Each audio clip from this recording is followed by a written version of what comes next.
What is up, guys? How's everyone doing? Thanks so much for joining us on a Jaguars United live show. First thing I want to do, in honor of Predator, I want to shout out to Gavin, who's definitely the first one in the chat. Everyone knows he gets the shout out, even you, Predator. But I want to appreciate you guys being here. We're going to be talking about training camp, and we're going to be talking about what we've learned so far from training camp, or what we think that we've learned so far from training camp. But before we jump into that, make sure you follow us on Twitter, Instagram, and subscribe to the YouTube channel so you can get notifications for when we do live shows like this one right here, and you can get involved in the comment section. We're all about uniting Jaguar fans around here, and no better place to do that than on YouTube and on the comment section if you ask me. So shout out to everyone that's in the chat. Christian Charles for the Nerdy Game, Antonio Rivera, Predator, I already gave you a shout out. DJM, Jason Son, Kev V, CJ Disco, DSO, and everyone else that's in here. But we're going to be talking about kind of like training camp, and I'm sure we'll get into some Colt stuff for sure. But yeah, I mean, I appreciate you guys being here. But yeah, I mean, let's jump into it. I mean, I wanted to kind of talk about some things that I learned so far in camp, or I think that we learned, and you can tell me what you think. I can see some of you in the comments already kind of getting to where I'm headed with some of this. Predator says it's nice to see Clavon beat Walker Little and Robinson today on pass rush drills. Yeah, for sure. And those pass rush drills were kind of confusing because it looked like they were keying Clavon to run, like run fits, and Walker Little was doing that too. But it just kind of, I don't know, it just kind of seemed weird to me. The drill that I think everyone saw on Twitter flying around, it looks like that Walker Little got the best of most of the edges. But we're talking all about training camp. So we've been lucky to see some things here. Today was the first day of pads, so it's going to be cool to see as the pads kind of develop. I know a lot of coaches talk about you don't even know what a player has until you can see them with pads on, right? And even so, even now, it's kind of like it's kind of early to tell. And everyone gets excited on training camp and things like that, but for sure. The comment section popping off about Nick Foles joining the Colts. Yeah, I mean, it is kind of looking like more and more that Nick Foles is going to be that guy. I kind of threw out Jimmy Garoppolo earlier in the week thinking like that could be a potential guy too. But yeah, I mean, Foles, I mean, what would you need to even give up for a Foles? Like a sixth? Like some firewood? Like I don't even know like what would really require a lot from from that trade. But yeah, Foles in that situation seems like it would happen pretty quick. Man, Grace Lambert with the $5 donation. Thank you, Grace. HBD. It is in fact my birthday. Another year older, another year with the Jags. So appreciate that, Grace. Thank you for the birthday gift there. All right, so first things first. What's the first thing that we learned from training camp? Well, the first thing that we learned is that Trevor Lawrence is great, but he is young. Right. If we look at like what everyone's saying, the press, the coaches, other teammates, they're all saying things like they've never seen a quarterback perform the way that he does, the way that he looks. Oh, UCF Jaguar in the chat. Happy birthday. Oh, yeah, that's it, man. Thank you. I appreciate that. But Trevor Lawrence is going to be a beast. Man, now the happy birthdays are just flowing through here. All right, I appreciate that. Thank you. It feels good to be old. I'm starting to get a little gray in my hair, as you can tell from the video. But man, you guys are great, man. You're too kind. Back to my point of the video, and I gotta tell you, I did have a bunch of notes queued up for this. Restarted my computer without saving the notes. You know how that goes. So we're kind of going off the dome here. Trevor Lawrence. Great, but young, right? I mean, he had a couple days ago where he threw 3 interceptions, and people were like, "Oh, he's human, right?" But look, the dude's a beast quarterback. You look at the way people talk about him. He's got a natural throwing motion, which goes way back to some other quarterbacks. But I think people are kind of, tapering their expectations a little bit. I mean, Trevor Lawrence threw for 10,000 yards at Clemson, right? So, I mean, the dude has thrown before. And, I mean, ACC, they play a decent schedule. I'm trying to talk about the Jags, all right? It's hard to read your comments and talk about the Jags. UCF Jaguar says, "You're getting old, man. You look horrible." I know. I need to figure out your anti-aging secrets there, UCF Jaguar. Thank you for all the birthday wishes, man. I really appreciate that. But yeah, look, I think we all learned that Trevor Lawrence this is what we knew. Like, he's going to be good. there's going to be some adjustment. There's going to be some things like that for sure. Next point. The coaching staff is absolutely juiced.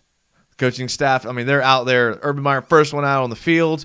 I mean, the way they're talking about the energy, I mean, the defense and the offense, they're going back and forth. They're having good competition. And, you know, luckily it didn't turn into a brawl like in New York. But, you know, you can tell there's fire out there. You can tell that they're actually, like, fired up. The coaches are feeding into it. I mean, the intensity of the practices, the way the coaches are talking to the players, I mean, you can just tell that there is like a different air about the training camp. It's like palpable. You can tell that it's there. Sun and Surf 99, thank you for the $5 donation. I appreciate it. Man, it's nice of you guys, man. I need to stream on my birthday more often is what I have gathered from this. DJM says, why are all the Jaguars YouTubers old? Travis Etienne kind of looks like Juice WRLD. Yeah, I thought that too. I'm not going to lie. Robert Adsert. Not only that, they pulled Trevor most games because of leads at Clemson. Yeah, that's true. I mean, that goes back to my Trevor Lawrence comments. I mean, the dude's going to be good. There's no doubt about that. But, I mean, Andrew Luck's rookie year, that's kind of the benchmark for me, and I know that's even high expectations. But that's kind of where I have him in my head. So if he comes in above that, that's above average. That's above what I thought for me.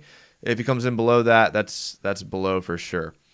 Tech News My World says, you and Brady have the same birthday. You know who else has August 3rd birthday, which I learned today. I knew Tom Brady had my same birthday because, we're both similar in age. He's like 44, I'm like 32.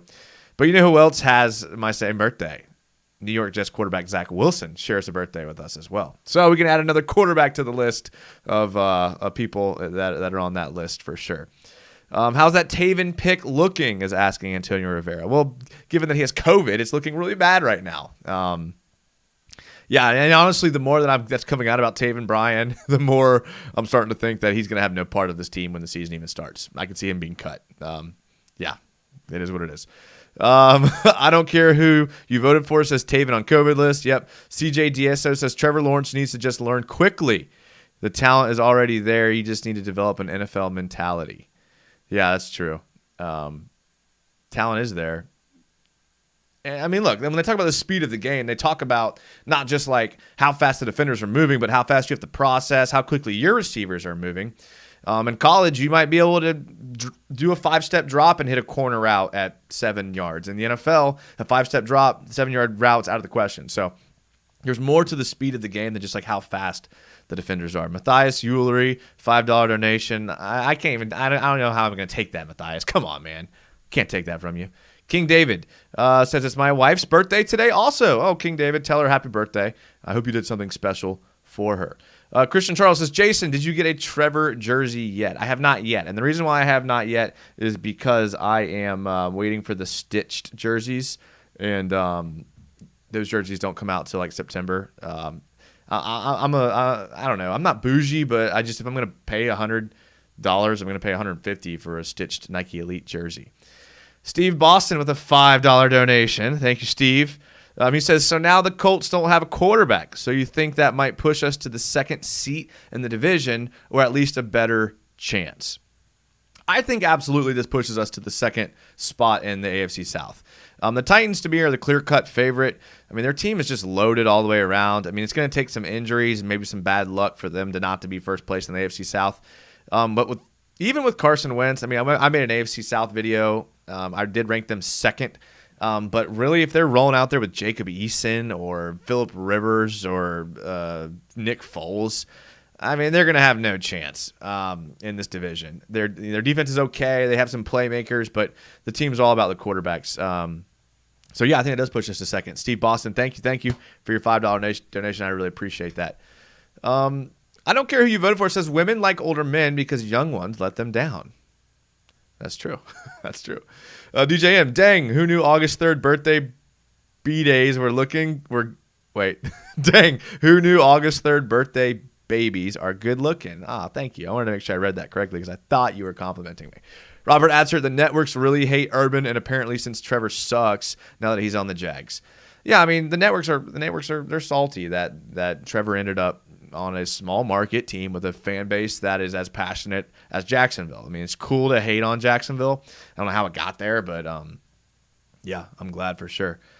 Rahul Anand says it's a risk that Lawrence brings more production with the risk of more turnovers. It happens. But that's true, but I wouldn't put him on that like Brett Favre level where like anytime he drops back, or the Jameis Winston level where it's like anytime he drops back, he could throw an interception, but he could throw a touchdown. Trevor Lawrence, I feel pretty secure about that. Please Don't Yell. Got a great YouTube channel. Make sure to click on Please Don't Yell's name and follow his YouTube channel. He says, I got some expanded thoughts. Got some expanded thoughts on the Sports Den situation. The Sports Den is a local Jaguar radio station that's hosted by Denny Thompson and James Coleman.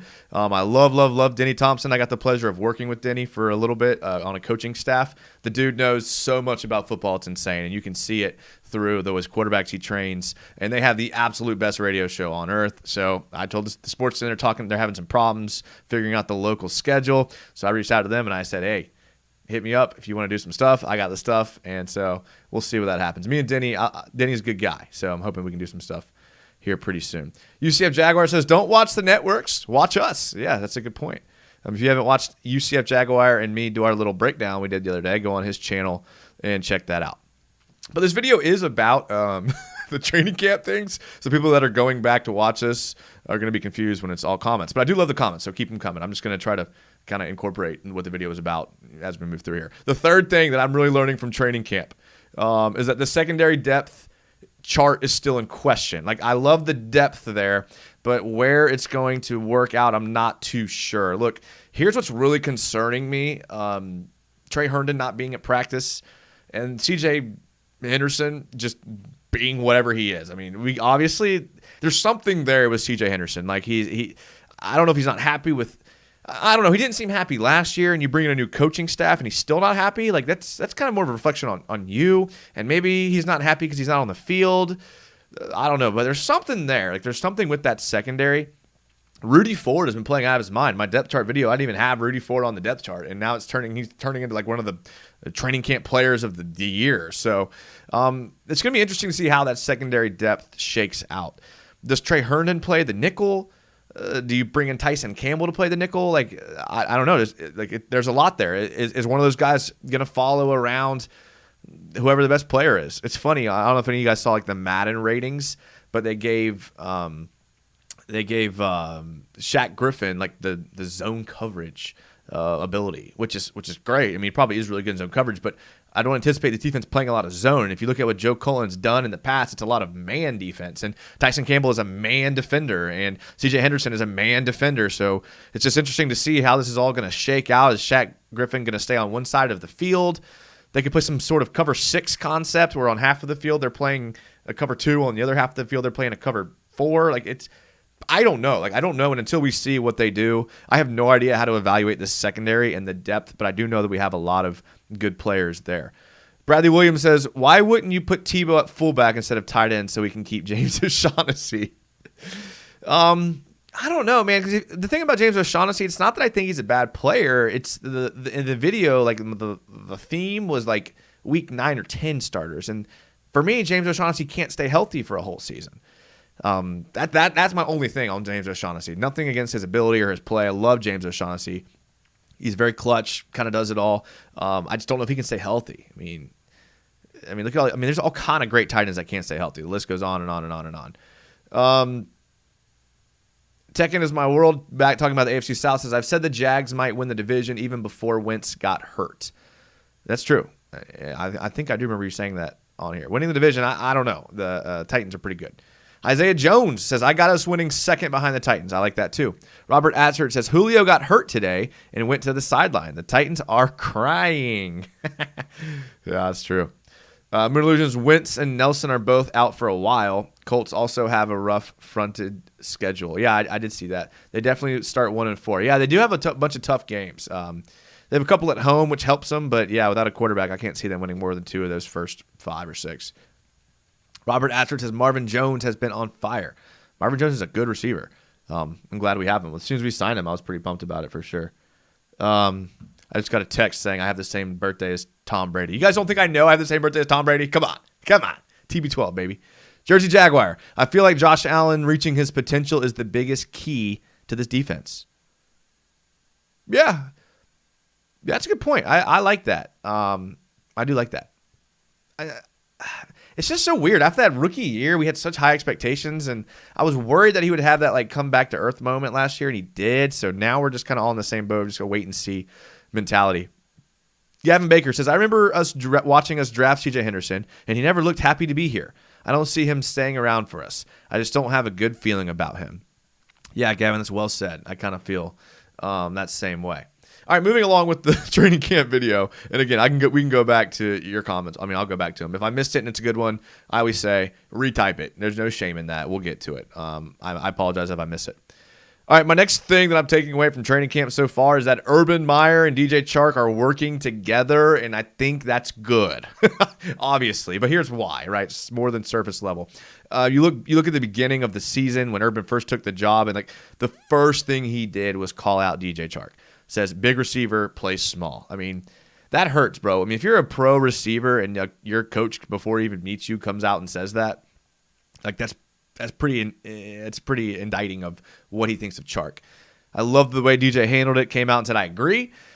And you see Urban working with DJ Chark one-on-one and practice a lot. What you have to remember is Urban Meyer is legit. Like, I'm not kidding you when I say this. Like, he's probably one of the best receiver coaches to have ever coached the game. And that's not a hyperbole. The dude made coaching, and we watched one like a couple months ago. Go back on the videos. Urban Meyer, when he was a receivers coach at Notre Dame, used to make coaching training videos for how to coach the wide receiver position. The dude is like goated when it comes to teaching technique. I mean, the dude gets down to the nitty gritty as far as how much weight you're going to have on your front foot and your back foot at the release point, the line of scrimmage, based off of where the DB's lined up, stemming your routes, which feet to plan off of at what steps. Dude, the dude is super in depth. He's the guy you want coaching DJ Chark one-on-one. This is a great thing. Look, if we had Gus Bradley out there meeting one-on-one with DJ Chark, would not be very excited. But the fact that it's Urban Meyer and the fact that Urban Meyer like knows what he's doing just really kind of is exciting for me. I'm telling you, go back and watch that video I showed the Urban Meyer coaching receivers. When he was at Notre Dame, he's wearing like the Notre Dame sweats. He has some random wide receiver demoing for him. It was awesome. Predator says as far as CJ Henderson, he feels like he's the kind of guy that's a stone cold face, awkward DB. There are some of those out there, so that could be a good point. Robert Adsert says Colin and Manhertz in red zone is going to be dangerous. Yeah, I mean, Manhertz is getting a lot of play for sure. I don't care who you voted for. Says as many tight ends have gotten hurt over the past few seasons, they will probably all get off the practice squad at some point. That's a good point. One of my points here is about Tebow, so I'll save my Tebow thoughts on that. Robert Azert says Little stood up Smoot too. Walker Little is going to be a starter. I mean, it was kind of like this thing that most people were like back and forth on, right? We're like, I mean, even in my depth chart video, I was like, I had Cam Robinson ahead of him, but I was like, I could see Walker Little being the starter by week 9 or 10. I think it's kind of gotten to the point. I mean, who was the coach? I don't know if it was Warhop or some other coach talked about how he want to get the best 11 out there, the best 5 linemen, and he thinks Walker Little is one of the best 5 linemen. I've seen him take reps at right tackle and left tackle. I think we can safely say that Walker Little will be playing left or right tackle by like week 3. No doubt about it. Injury or no injury. I think he just might flat out win the job, which look good for him, dude. He was an older dude coming out of college, so he's had the time to mature and grow and get stronger and bigger. Smart dude. I think he was an all academic Pac-12 dude. Got all those like leadership character awards. Like that's who you want. And I mean, great pick. CJ Dieso says Josh Allen tried to be the entire defense last year. Yeah, I mean, I just think maybe the offensive linemen were kind of catching on to his moves a little bit, maybe. I mean, offensive linemen watch film too, and when you see a D lineman do the same spin move or the same duck move over and over and over again, you kind of learn tendencies. So he just got to get better. Ben Hone says Marvin Jones Jr. is Trevor's favorite wide receiver right now. Yeah, I love Marvin Jones Jr. I mean, the dude gets open. I mean, it's his MO. He gets open. He's fast, he's great hands, and he gets open. He creates separation. There's something to be said about receivers who create space. I only coached receivers for a couple years. I was more of a defensive coach. But like one thing, everything you teach when you're coaching wide receivers, like I said, from like how low you are when you release out of your stance to hand-to-hand combat and press, all of that is to create space from the defender. As basic and elementary as that sounds. So if you have a receiver that can create space and get open from the defensive player, they're going to be your quarterback's favorite target. It's really that simple. That's why I was stoked about him. He's going to add a lot to this receiver room for sure. Austin says, hit the thumbs up button, guys. He's a great Jags YouTuber that more Jags fans should enjoy. Dude, thank you, Austin. If I didn't mention yet, it's my birthday. I am the ripe age of 32 years old. What a good year, right? Got his jersey right there. Lucky number 32. Me and Reese Jones-Drew. All right, the next thing that we're learning from training camp that's really standing out, and I've seen some people mention this already in the chat, is ETN will be a major part of this offense. It doesn't take pads or no pads or plays on air, plays on defenders for them to tip their hand that they want ETN like really, really involved in this offense. As a receiver, as a running back, I mean, think about the guys that Urban Meyer has used in his offense. You can go all the way back to his Florida days at Percy Harvin, all sorts of guys he used at Ohio State. Even back at Bowling Green in Utah, he had these like not even gadget guys, just more like dual purpose, right? Receiver and running back type guys. And like that's why he went after him in the first round. And it's funny because like I don't blame people because I do the same exact thing. But when a player first gets drafted, how you typically feel usually changes, right? Like when you draft a player, your first gut emotional instinct might be like, oh, running back, like we have James Robinson. Like, what are we doing? It's a first round player should be an every down starter. And then it starts to marinate a little bit, and you start to see how they're going to use him, and you start to see how he's kind of a good receiver, kind of a good player, and then your thoughts about him sort of change. And I think that's what's happened with ETN. Really excited, really looking forward to him in this offense. I know James Robinson's kind of getting pushed down a little bit, but ETN will probably end this season with more all-purpose yards than James Robinson, if I had to guess. Christian Charles says, didn't know Urban was receivers coach. Well, he was at Notre Dame. I don't know about beyond that. Austin says, get ready, Jags fans. You're going to see something we've never seen before. With our team, give them some time, but it will definitely be better Sundays. It has to be better Sundays. I don't think it gets any worse than that was last year. Rahul Anand says, I like how Urban also gets up close with every drill from special teams to skill positions. There's a reason why he was so sought after by other teams and franchises. There's a reason why he's regarded as one of the best coaches in football. It's not because his name is Urban Meyer. It's not because he's won titles in college football. That's what fans see, and that's what people think about him. But coaches inside the game and coaches that like know the X's and O's revere him as one of the best coaches. So that's what you want. That's why you see some of these guys who don't perform well. It's weird.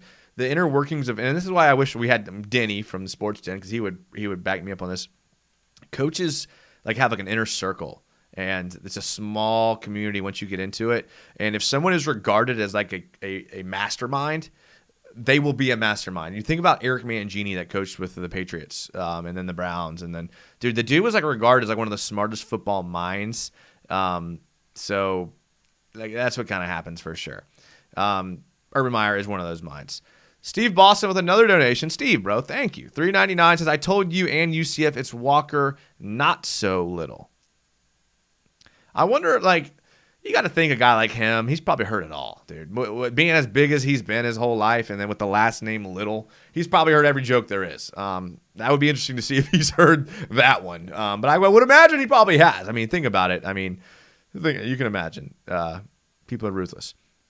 I'm going to try to get caught up on these comments, but if I missed it again, I totally apologize. Counterfeit 79 says the pass rushers need the secondary to hold up to get home, and the secondary needs an effective pass rush to cause bad throws. It's a symbiotic relationship. Ooh, symbiotic. I like that word. Yeah, you're right. I guess what concerns me the most about that defense and that whole symbiotic realm you're talking about is the interior of the defensive line. I think Schobert and Jack are going to have to play really close to the line of scrimmage, which is going to hurt them in pass coverage, because I just think teams are going to try to gouge that middle of the defense. Look, I like Malcolm Brown. I like Dwan Smoot. You know, I like these other guys we've brought in, Jahad Ward, Roy Robertson-Harris, Gotsis. I like all those guys, but I just think that's going to be the weakness of our team, and I think that's where teams are going to try to attack us, and so we're going to do that whole, back and forth thing where we move the linebackers up the line of scrimmage, and then they throw it behind them, then they back up and they run it, and it's that constant chess game that hopefully we can get ahead of. Robert Atzert says Laquan Treadwell has been balling. He has. Yeah, I don't know what to think about him yet. I really have no opinion. Like he's good, but is he good enough? It's hard. They only keep 6 receivers typically, and that's with the kick returner.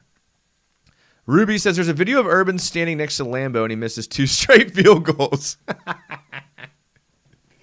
Yeah, I can imagine being pretty nervous around Urban Meyer. Austin says Walker Biggie. Conference 79 says Belichick sent his entire staff to UF to learn Urban's spread principles back in the day. Yeah, I mean, didn't Urban invent the RPO? What? That's crazy to me. Mulu says it sounds like Schobert is underwhelming in camp. Damian Wilson could inch closer to that starting role. I don't think Schobert is in any risk of losing his starting job. The guy just never comes off the field. I mean, he gets paid. I mean, he gets paid too much money, quite frankly, at this point. Austin says no film tonight.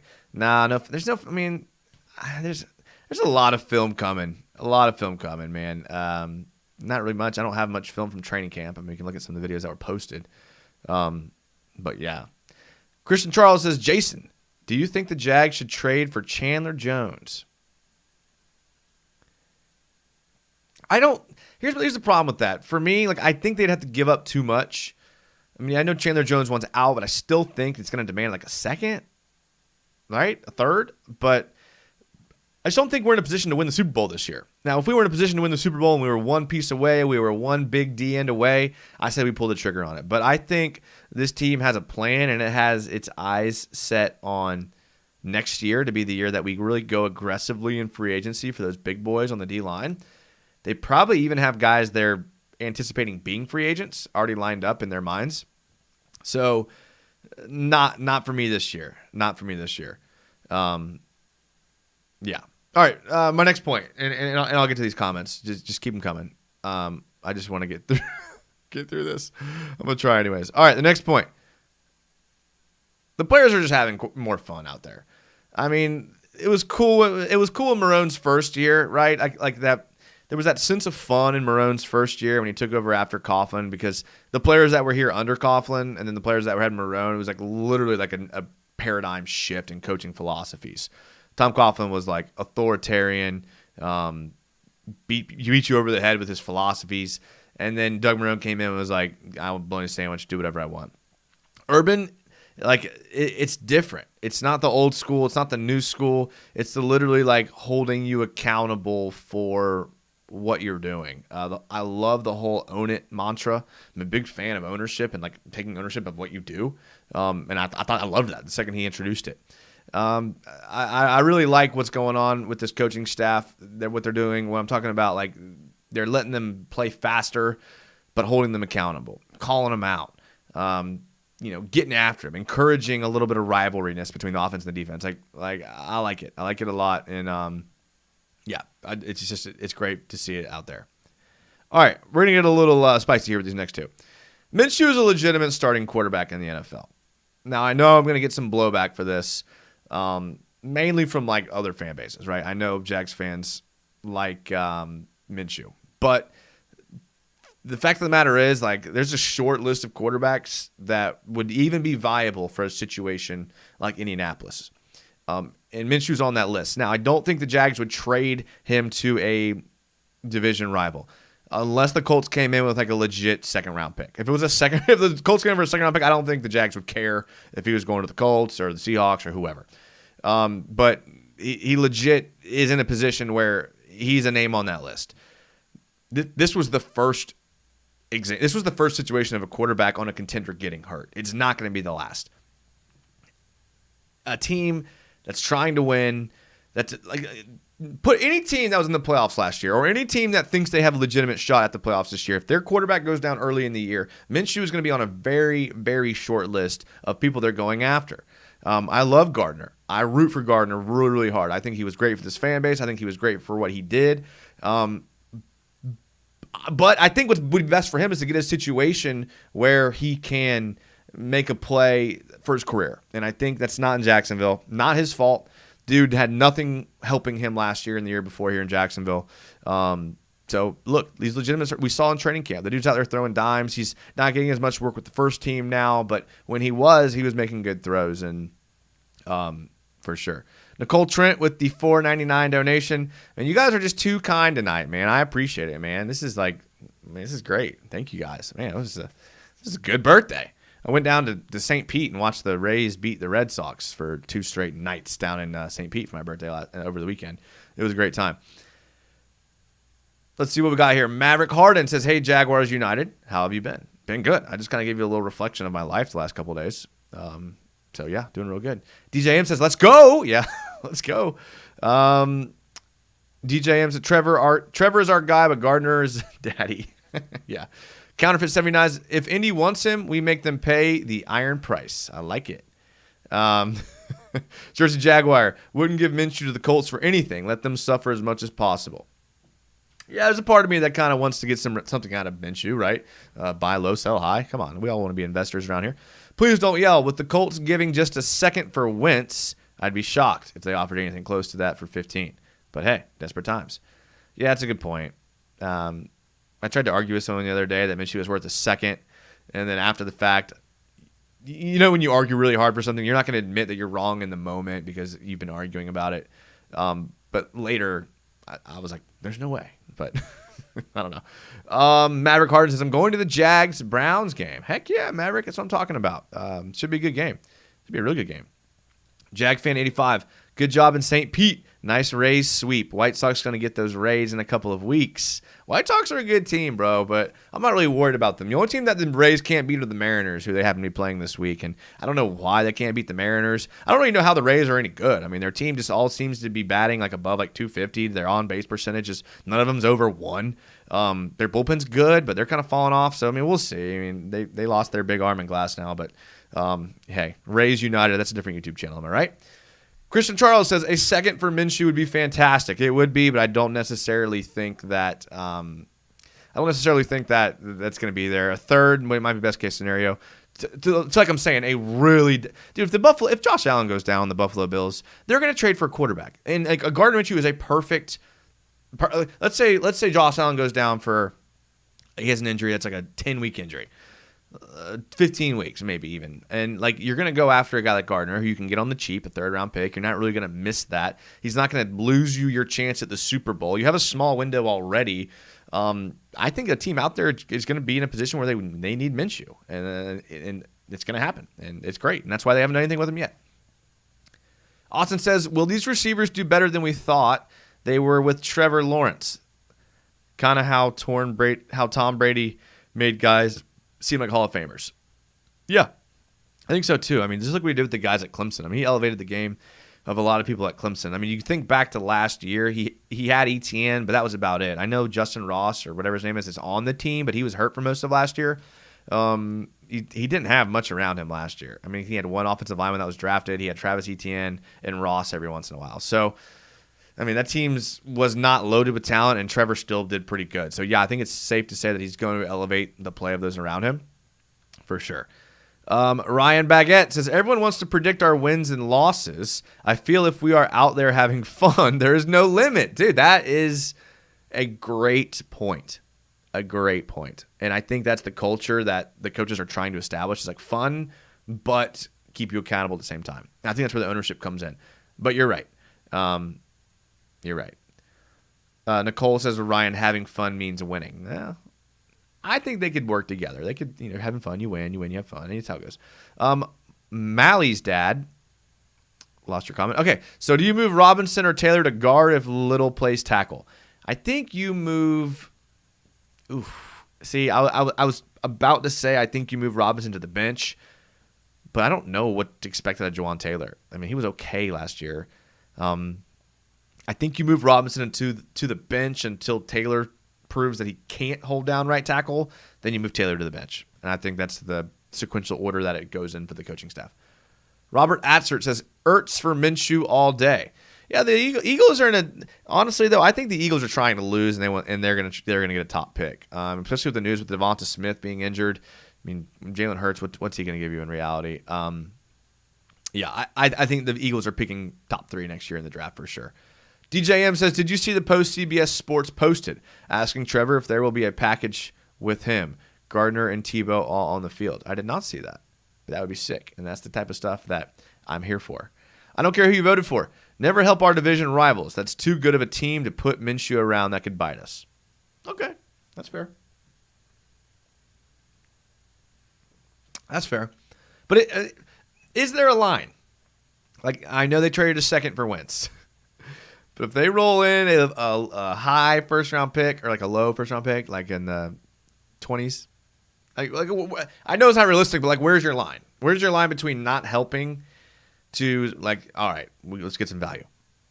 Zach Jones says, with reports coming out of camp, would you rather hear that the offense is winning or the defense? Like Trevor throws some picks on Monday, but that also means our defense is getting better. Even though I'm a defensive guy and I'm going to get like killed for saying this, for this particular team and for where we're at now, I would rather see positive reports out of camp about the offense. I think the defense has some veterans on it that they could do enough to win. The offense like has a lot of unproven young guys, and I want to see them doing good for sure. I have one more point on training camp, but I'm going to save it because I don't want people to leave the channel because it has to do with TiVo, so don't leave. All right, SigRen88 says, just imagine if Juwan, Taven, and CJ all bust.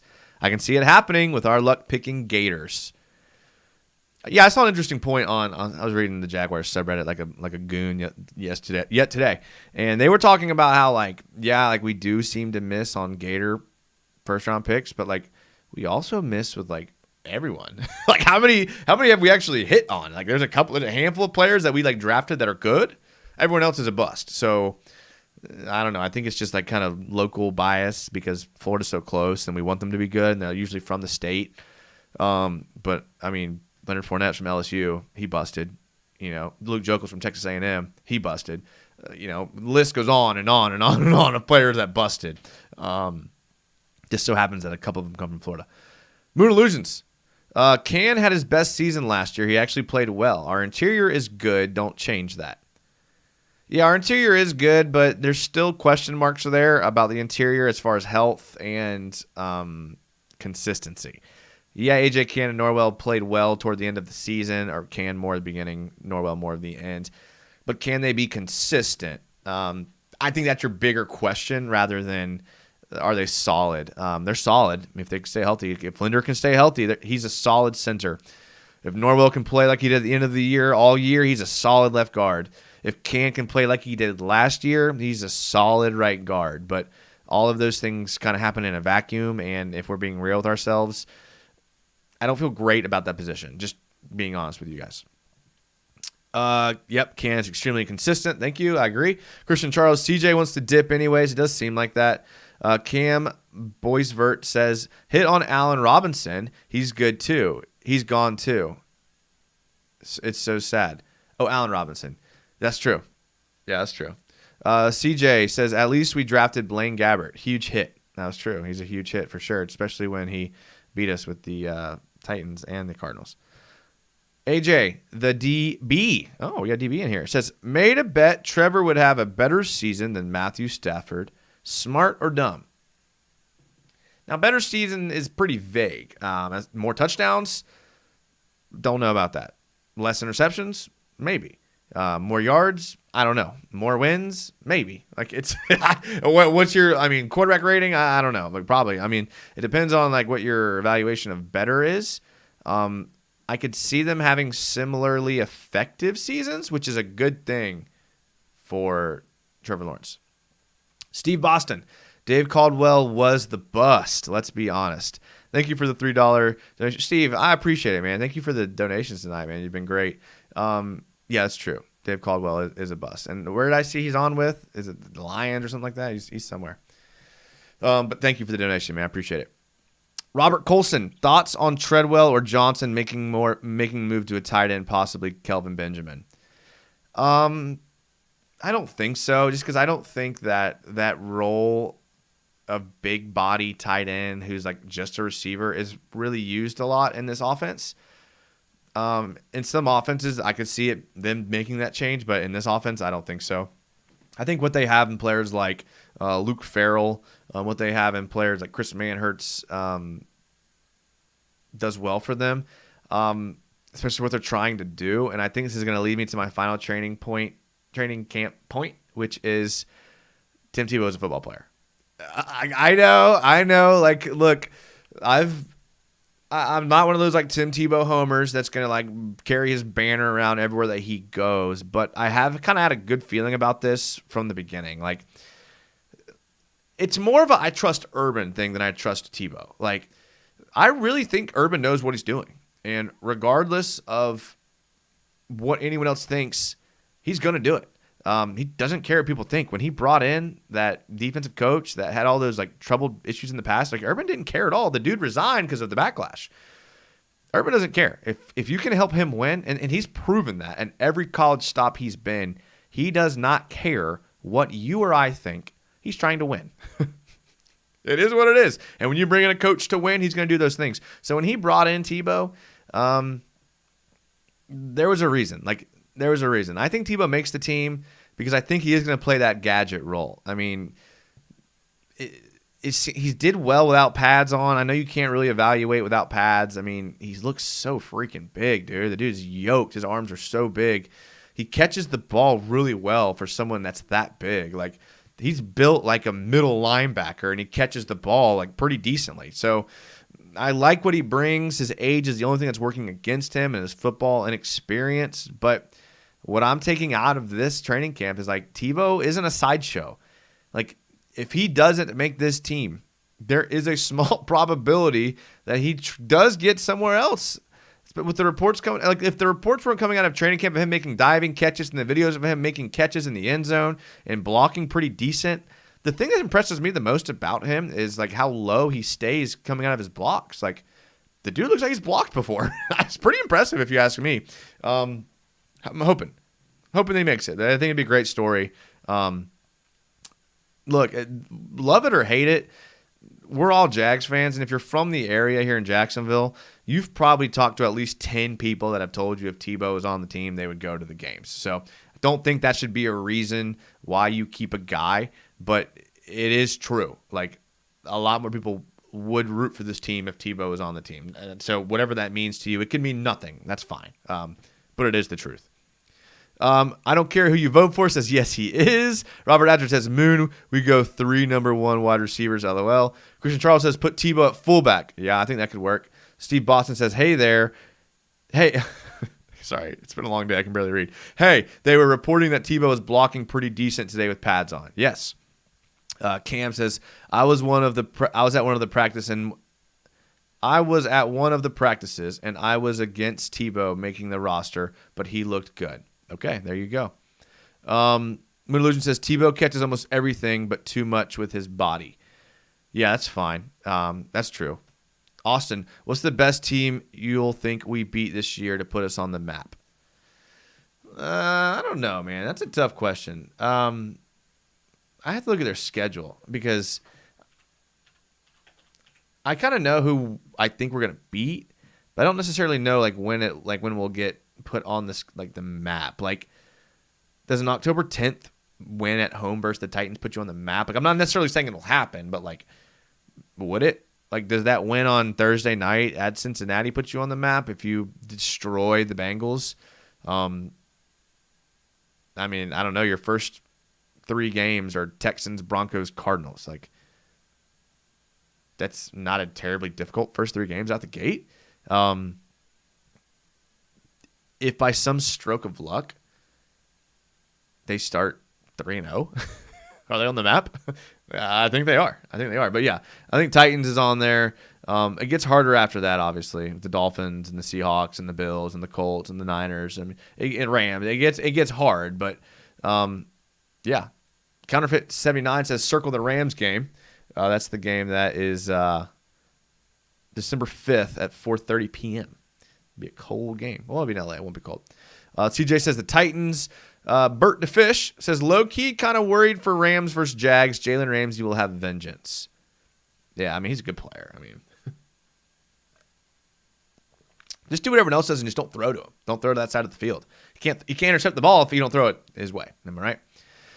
Ruby, talking about Tebow, says he personifies hard work. Yeah, he does. Let's see. We got anything on Tebow here? Counterfeit says Tebow catches with his body. Catches with his body. Yeah, I mean, the coaches did comment that he catches the ball with his body, but I think I did read that they did say that, like, on air, he was catching the ball with his hands. It was just like he had a defender. He was catching it with his body. So I don't know. I feel like it's a kind of a ticky-tacky thing to get him on him for. Robert Colson said my biggest fear, don't want to see him end up like Teddy. I probably missed your first part of the comment there. Cam says, I really think we can go 4-1 in the first 5 games. All right, so that would be Texans, Broncos, Cardinals, Bengals, Titans going 4-1. You would have to upset the Titans or the Cardinals.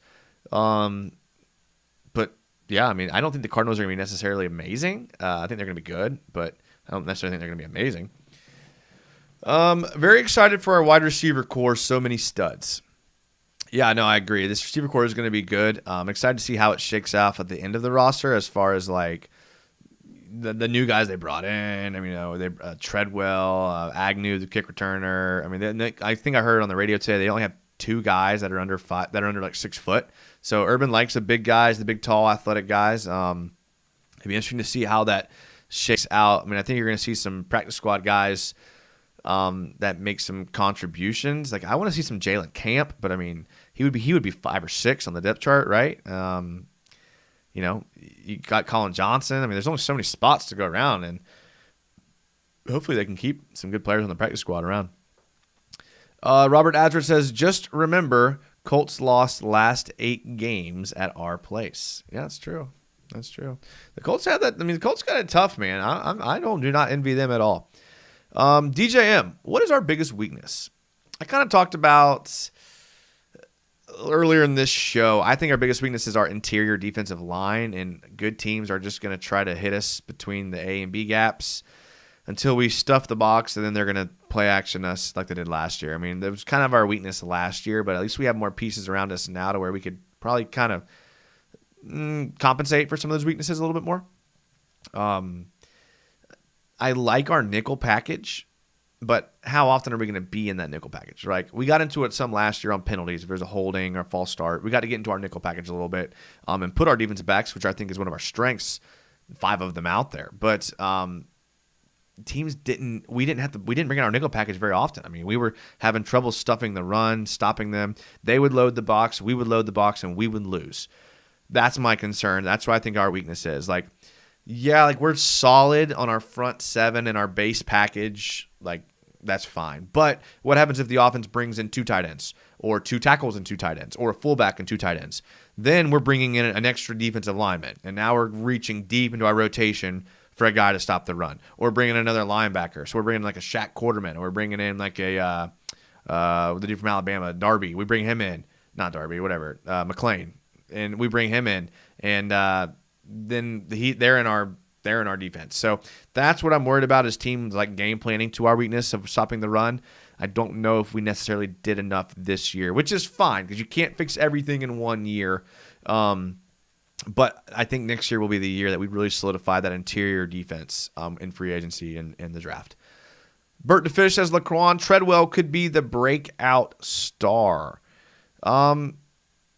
Yeah, he could be. I have some hesitation about him, and I don't necessarily know why, to be honest. Maybe the fact that he was cut. Maybe it's simply he was cut from his previous team. I have a little hesitation about him. I'm not sure. Moonillusion says Hamilton Brown to Fele is solid.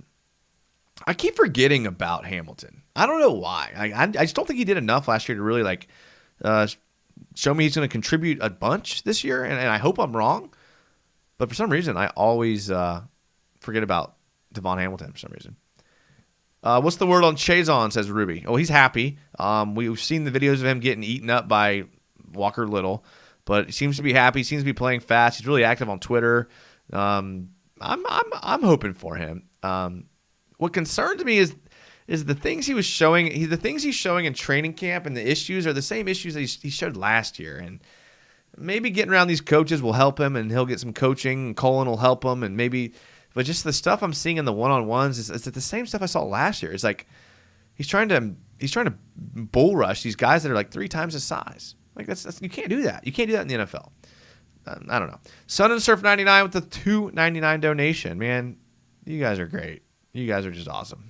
I didn't know. Who'd have thought, man? Who'd have thought? Ben Hone says, our biggest weakness could have been avoided if they would have drafted Barmore instead of Tyson Campbell.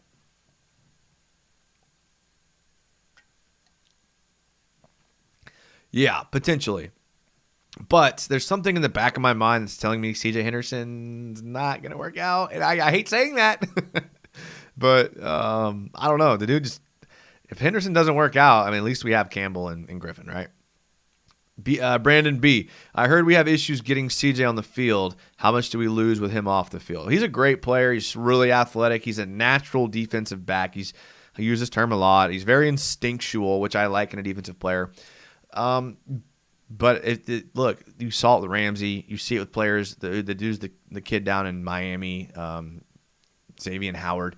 If you don't want to be there, I mean, you can't force a guy to play. I mean, you can fake an injury. You can sit out. You can hold out. Like, if they don't want to be there, they don't want to be there. And someone said earlier in the chat, it doesn't seem like C.J. Henderson has ever wanted to be here, even when we drafted him. I mean, remember the draft day video? I mean, he looked like he was pissed to be here. It's like the one place you didn't want to go was Jacksonville, and he hates Jacksonville, and then Jacksonville drafted him. Like, that's what it just seemed like. I don't know. DJM, why did we sign 2 wide receivers this past week? I mean, I think you just need camp bodies. I mean, we have such a look. I mean, we're looking at – think about it. Like, my third point here is the secondary depth is still in question. And if you're really trying to evaluate your secondary, don't you want to bring in a bunch of different types of receivers to see how your secondary plays against them? I mean, if you're forecasting to the different types of wide receivers that you're going to have to play. I mean, I'm just looking at this list right here. I mean, you're looking at Julio Jones, A.J. Brown, DeAndre Hopkins, Stefon Diggs, T.Y. Hilton. I mean, Kyle Pitts. You 49ers have all sorts of gadget dudes you're going to have to cover. The Rams receivers. I mean, the Patriots with their, like, you're going to have to go against so many different types of receivers. Sometimes you have to bring in camp bodies to get a good look at what your defenders will do in those situations. So they're bringing in tall guys, they're bringing in fast guys, they're bringing in good route runners, guys with good hands, guys that can go up and get the ball, guys that run well. So I think that's why you're seeing it more than like there's this like wide open competition at receiver, in my opinion. Steve Boston, that's why they got Campbell. The new regime might not have full faith in C.J. Henderson. Yeah, that's true. Austin, imagine if we shocked the world and won the Super Bowl with Trevor Lawrence. Wow, that would be great. Decade ahead. Just imagine. Is it possible? It's definitely possible. Probably not going to happen. But, dude, hey, that would be awesome. You never know, dude. We can dream. I had a dream the other night that me and Trevor Lawrence were friends. I mean, how weird is that? I don't know. Bart DeFish says, would you take a 4th for Minshew? Yeah, I think I would. I mean, you think about the net gain there. You're drafting him with the 6th, getting a 4th. When you have your quarterback and you even have your backup. Yeah, I would take 4th. But that would be like literally floor. Like floor, nothing worse. I'm not trading him for a 5th. I'm not trading him for a 6th. I've heard people say just swap picks. We got him for 6, get another 6 for him. He's too valuable for that. I'd rather have him as a backup in case Trevor Lawrence goes down for like a week or two than trade him for a 5th or a 6th. Beanie Baby says, I said a month ago on UCF's video, I'm not sure about Henderson and Chazon. Well, that would be a massive bust of a draft class if both of them didn't work out. That's for sure. Moon Illusions, Bird to Fish, absolutely not. Grace Lambert says, Austin, I think he's the new long-term face of the Jags. Will probably go down in history as the guy who saved the Jags. LOL. I hope so. Brandon B., I want to have that dream. It was an awesome dream, dude. It was good. I mean, for a moment there, I legitimately thought we were like best friends. Counterfeit 79, no way for a 4th. Okay. Robert Adsert, wait till a good team with playoff hopes and their quarterback goes down. Trade him for Minshew, get a 2nd then. Yeah, I think so too. Nothing less than a 2nd for Minshew is too valuable. Yeah, so that seems to be where we're at with that for sure. Well, I mean, I think I'm going to wrap up this show because, I appreciate the people that are in here. I mean, almost 60 people in here, an hour into the show. But I've been talking too much, and I'm kind of getting a little like dry mouth here, and I got to take a little break. And so I don't think I'm going to call it for tonight. But we're on a good pace for shows per week here, boys. I mean, we're going pretty good. So I'm probably going to do another show maybe Thursday or Friday night. So make sure that you get the notifications. We're going to be talking about other things. Dude, I really appreciate you guys being here in the chat, being active in the chat and the comments. Thank you, thank you, thank you. If you're a lurker, like I am a lot of times in YouTube videos, if you're a lurker, thank you for being here. And feel free to comment, but I'm glad you're here. Commenters, thank you. You're the ones that keep this thing going. The people that donated, thank you so much. I appreciate all the birthday wishes from everybody. I mean, that was super sweet of you guys. I'm so like humbled and touched by you guys. I feel like with my old age, I'm getting more emotional just sitting here talking to you guys. But it's been a really good week, good day. Just ready for this season to start, man. I'm going to be out there at the training camps this week. I'm definitely going to be at the preseason games, definitely going to be out at the scrimmage. So if you are going to be at those, hit me up on Twitter. We'll grab a drink in the Bud Zone or something like that. We'll do something fun. It's always good. Look, Jaguars United is about fans and uniting fans. So make sure you get involved, whether it be subscribing to the YouTube, Twitter, Instagram, whatever it may be. Thank you guys so much for being here. I will see you guys in a couple days. And as always,